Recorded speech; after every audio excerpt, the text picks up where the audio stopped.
नमस्कार दोस्तों, आज हम आपके लिए गुरुवार व्रत की कथा लेकर आए हैं। देवगुरु बृहस्पति को बुद्धि और शिक्षा का कारक माना जाता है। गुरुवार को बृहस्पति देव की पूजा करने से धन, विद्या, मान सम्मान, प्रतिष्ठा और कई अन्य मनोवांछित फल की प्राप्ति होती है। धार्मिक ग्रंथों के अनुसार गुरुवार को भगवान बृहस्पति की पूजा का विधान है। गुरुवार के दिन व्रत और कथा सुनने से घर परिवार में सुख समृद्धि बनी रहती है। आइए जानते हैं गुरुवार व्रत कथा के बारे में। गुरुवार व्रत कथा। कथा के अनुसार प्राचीन काल की बात है। किसी राज्य में एक बड़ा प्रतापी और दानी राजा राज करता था। वह हर गुरुवार को व्रत रखकर दीन दुखियों की मदद करके पुण्य प्राप्त करता था, परंतु ये बात उसकी रानी को अच्छी नहीं लगती। वह न तो व्रत करती थी और न ही दान पुण्य में विश्वास रखती थी। इतना ही नहीं, वह राजा को ऐसा करने से मना करती थी। एक समय की बात है, राजा शिकार खेलने के लिए वन गए। घर पर रानी और दासी थी। उसी समय गुरु बृहस्पति साधु का रूप धारण कर राजा के दरवाजे पर भिक्षा मांगने आई। साधु ने जब रानी से भिक्षा मांगी तो वह कहने लगी, हे साधु महाराज, मैं इस दान और पुण्य से तंग आ गई हूँ। आप कोई ऐसा उपाय बताइए जिससे कि सारा धन नष्ट हो जाए और मैं आराम से रह सकूं। इतना सुनकर बृहस्पति देव ने कहा, हे देवी, तुम बड़ी विचित्र हो। संतान और धन से कोई दुखी नहीं होता। अगर धन है तो इसे शुभ कार्य में लगाओ। कुंवारी कन्याओं का विवाह कराओ। विद्यालय और बाग बगीचे का निर्माण कराओ, जिससे तुम्हारे दोनों लोग सुधरे। परंतु साधु की इस बात से रानी को खुशी नहीं हुई। उसने कहा कि मुझे ऐसे धन की आवश्यकता नहीं जिसे मैं दान दूं और जिसे संभालने में मेरा सारा समय नष्ट हो जाए। तब साधु ने कहा, अगर तुम्हारी ऐसी सोच है तो मैं जैसा तुम्हें बताता हूँ तुम वैसा ही करना। गुरुवार के दिन तुम घर को गोबर से लीपना, अपने बालों को पीली मिट्टी से धोना, राजा से हजामत बनवाने को कहना, भोजन में मांस मंदिरा का प्रयोग करना, कपड़े धोबी के यहाँ धुलने देना। इस प्रकार 7 बृहस्पतिवार करने से तुम्हारा समस्त धन नष्ट हो जाएगा। इतना कहकर साधु के रूप में बृहस्पति देव अंतर्ध्यान हो गए। साधु के अनुसार कई बातों को पूरा करते हुए रानी को केवल 3 बृहस्पतिवार ही हुए थे कि उसका समस्त धन संपत्ति नष्ट हो गई। भोजन के लिए राजा का परिवार तरसने लगा। तब एक दिन राजा ने रानी से बोला कि हे रानी, तुम यहाँ रहो, मैं दूसरे देश जाता हूँ, क्योंकि यहाँ पर सभी लोग हमें जानते हैं, इसलिए मैं कोई छोटा कार्य नहीं कर सकता। ऐसा कहकर राजा दूसरे देश चला गया। वहाँ वह जंगल से लकड़ी काट कर लाता और शहर में बेचता। इस तरह वह अपना जीवन व्यतीत करने लगा।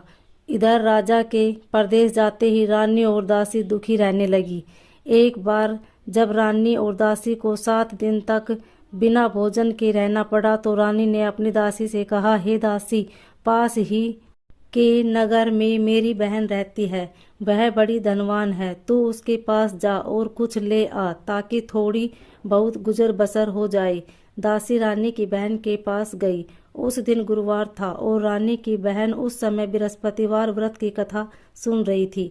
दासी ने रानी की बहन को अपनी रानी का संदेश दिया, लेकिन रानी की बड़ी बहन ने कोई उत्तर नहीं दिया। जब दासी को रानी की बहन से कोई उत्तर नहीं मिला तो वह बहुत दुखी हुई और उसे क्रोध भी आया।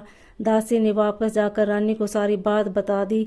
ये सुनकर रानी ने अपने भाग्य को कोसा। उधर रानी की बहन ने सोचा कि वह मेरी बहन की दासी आई थी, परंतु से नहीं बोली, इससे वह बहुत दुखी हुई होगी। कथा सुनकर और पूजा समाप्त करके वह अपनी बहन के घर आई और कहने लगी, हे बहन, मैं बृहस्पतिवार का व्रत कर रही थी, इसलिए दासी मेरे घर आई थी, परंतु जब तक कथा होती तब तक न तो उठते हैं और न ही बोलते हैं, इसलिए मैं नहीं बोली। बताओ दासी क्यों आई थी? रानी बोली, बहन, तुमसे क्या छिपा है, हमारे घर में खाने तक को अनाज नहीं है। ऐसा कहते कहते रानी की आंखें भर आई। उसने दासी समेत पिछले 7 दिन में भूखे रहने की पूरी बात अपनी बहन को बता दी। रानी की बहन बोली, देखो बहन, भगवान बृहस्पति देव सबकी मनोकामना को पूर्ण करते हैं। देखो, शायद तुम्हारे घर में अनाज रखा हो। पहले तो रानी को विश्वास नहीं हुआ, पर बहन के आग्रह करने पर उसने अपनी दासी को अंदर भेजा तो उसे सचमुच अनाज से भरा एक घड़ा मिल गया। ये देखकर दासी को बड़ी हैरानी हुई। दासी रानी से कहने लगी, हे रानी, जब हमको भोजन नहीं मिलता तो हम व्रत ही तो करते हैं, इसलिए क्यों न इससे व्रत और कथा की विधि पूछ ली जाए ताकि हम भी व्रत कर सके। तब रानी ने अपनी बहन से बृहस्पतिवार व्रत के बारे में पूछा।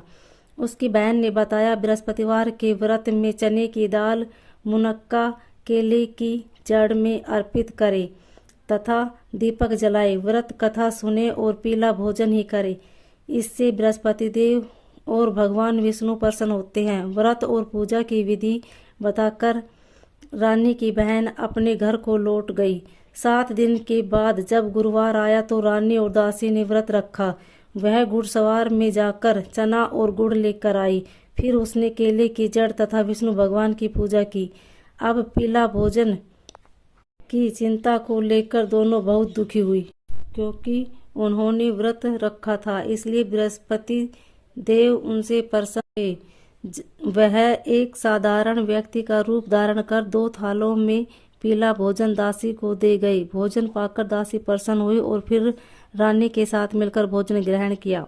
उसके बाद वह सभी गुरुवार को व्रत और पूजा करने लगी। बृहस्पति देव की कृपा से उनके पास फिर से धन संपत्ति आ गई, परंतु रानी फिर से पहले की तरह आलस्य करने लगी। तब दासी बोली, देखो रानी, तुम पहले भी इस प्रकार आलस्य करती थी। तुम्हें धन रखने में कष्ट होता था, इस कारण सभी धन नष्ट हो गया, और अब जब बृहस्पति देव की कृपा से धन मिला है तो तुम्हें फिर से आलस्य होने लगा है।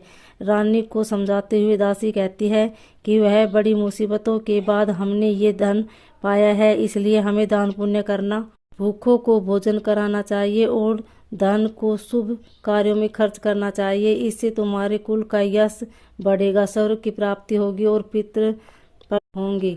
दासी की बात मानकर रानी अपना धन शुभ कार्यों में खर्च करने लगी। इससे पूरे नगर में उसका यश बढ़ने लगा। बृहस्पतिवार व्रत कथा के बाद श्रद्धा के साथ आरती की जानी चाहिए। इसके बाद प्रसाद बांटकर उसे ग्रहण करना चाहिए।